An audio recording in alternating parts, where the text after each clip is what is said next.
Project. Got a new video for you today. Got a boxing update / recap from last night's fight card, with the main event being Shawn Porter versus Berto.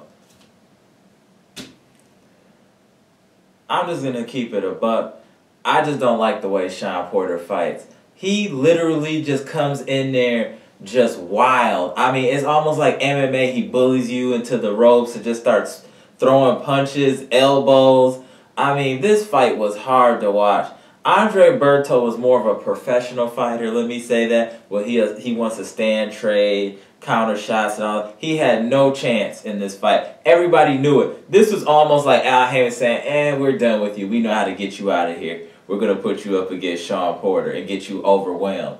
If you're not a big welterweight and you don't have real power, you're going to just get overwhelmed by Shawn Porter. His activity is crazy. He's throwing punches the whole round. He's mauling you. He's just all over you. Like, I can't even say Berto won a round. I don't even remember Berto landing any real punches. And I know he's a good boxer, but he didn't have a chance. He was being overwhelmed by by Shawn Porter. Shawn Porter, like, he's like an MMA fighter that just knows how to throw straight punches. Like, it's crazy. Like, he'll be in the clinch and just throwing punches, elbows. They were headbutting each other. They both were bleeding. Shawn Porter bleeding from both eyes. I mean, this fight was just wild. I mean, Shawn Porter controlled the tempo. He controlled the action. He didn't allow Berto to do anything. He just smothered him the whole fight. Berto wasn't hurt at any point. He was just frustrated.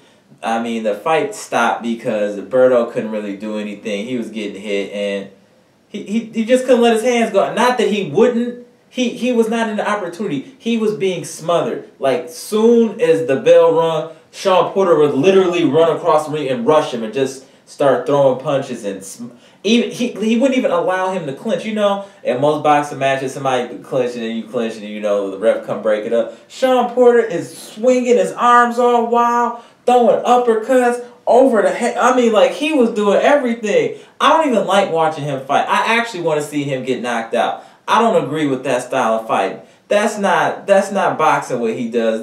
That's some mauling, like, backyard style fighting. I don't know, on the Kimbo Slice side of the game. Like, I just don't enjoy watching it. I hope that Keith Thurman can knock him out. Somebody just needs to knock him out. I'm tired of that. He needs to learn how to fight like everybody else. Like, what is this? You just run in and just... I don't know. It's like a video game where you're just pressing the buttons and seeing what they do. Like Street Fighter, you just pressing A, B, X, Y, and then you just start doing some shit. That's how Shawn Porter is. And he doesn't come in behind a jab. He's not a counter puncher. He's a mauler. He just mauls you the whole fight while you're inside the clinch. He's throwing somewhat punches, a little bit of an elbow. Like, it's just very wild. Like, you have to be extremely disciplined to beat Shawn Porter. For Kell Brook and Keith Thurman to both beat Shawn Porter, that, I'm telling you, that means that they're Tier 1 boxers. Tier 1 boxers.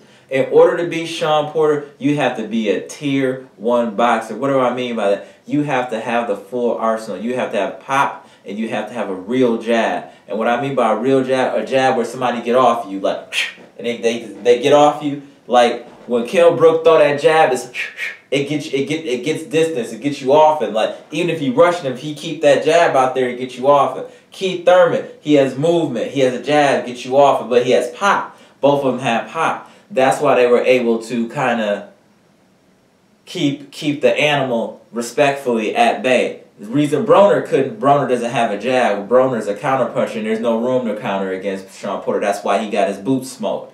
That's why Berto got his boots smoked. It's because neither one of them had a jab that could make him stay at bay, or any real pop to make him at least respect you. And that's why they got smothered and overwhelmed, and they got their boots smoked.